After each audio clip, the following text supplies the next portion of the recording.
ڕۆژی پێنجشەممەی هەفتەی ڕابردوو هەڵگەڕانەوەیەکی نێوخۆی زیندانیانی داعش لە گرتوخانەی گوێڕان لە پارێزگای حەسەکە لە خۆراوەی کوردستان کە نزیکەی 5,000 زیندانی تێدایە دەستی پێکرد.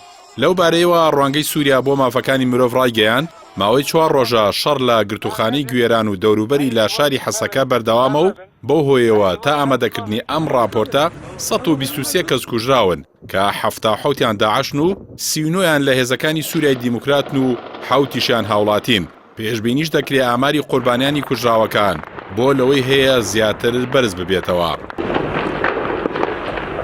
ڕوانگەی سووریا بۆ مافەکانی مرۆڤ ئاماژە بەوە دەکات یەکەی هاوبەشی هێزەکانی سووریای دیموکرات و هێزی ئاسایشی نێوخۆیی و ڕووبەڕووبوونەوەی تیرۆر هەڵیان کوتاوەتە سەر دەوروبەری بەندیخانەکە و لە چەند خاڵێکی پێشکەوتوو و جێگیر بوون.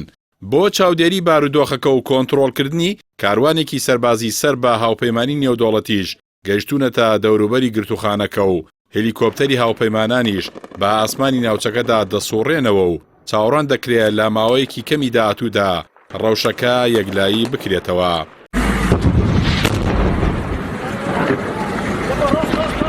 لای خۆیەوە ڕامی عەبدوڕەحمان بەڕێوەبەری ڕوانگەی سووریا بۆ مافەکانی مرۆڤ ئاشکرای کرد کە دەست بە سەراگرتنی گرتوخانەی گوێڕان لەلایەن داعشەوە بۆشایەکی ئەمنی گەورەیە.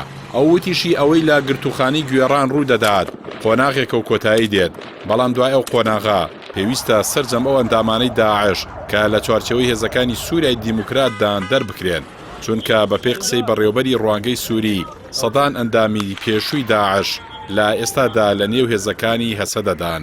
هەرچەندە لە نوێترین لێودوانیدا سیامەند عەلی بەڕێوەبەری ڕاگەاندنی یەکینەکانی پاراستنی گەل یەپەگا ڕەتی دەکاتەوە داعش زیندانی گوێڕانی پارێزگای حەسەکە لە باکووری خۆرهەڵاتی سووریای کۆنتڕۆڵ کرد بێت، بەڵام هەموو ئاماژەکانی شەڕ و پێکدادانەکان ئاماژە بۆ پێچەوانەی ئەوە دەکەن.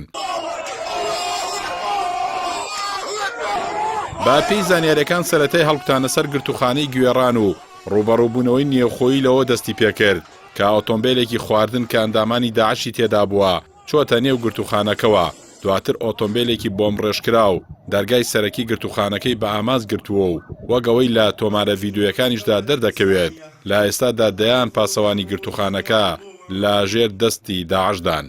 لە ناوچەکانی ژێردەسەڵاتی هێزەکانی سووریای دیموکرات لە باکووری خۆرهەڵاتی سووریا نزیکەی 12,000 زیندانی داعش هەیە کە زۆرینەیان لە گرتوخانەی گوێڕانن کە دەکەوێتە شاری حەسەکە و با گەورەترین گرتوخانەی ئەندام و چەکدارانی داعش دادەنرێن.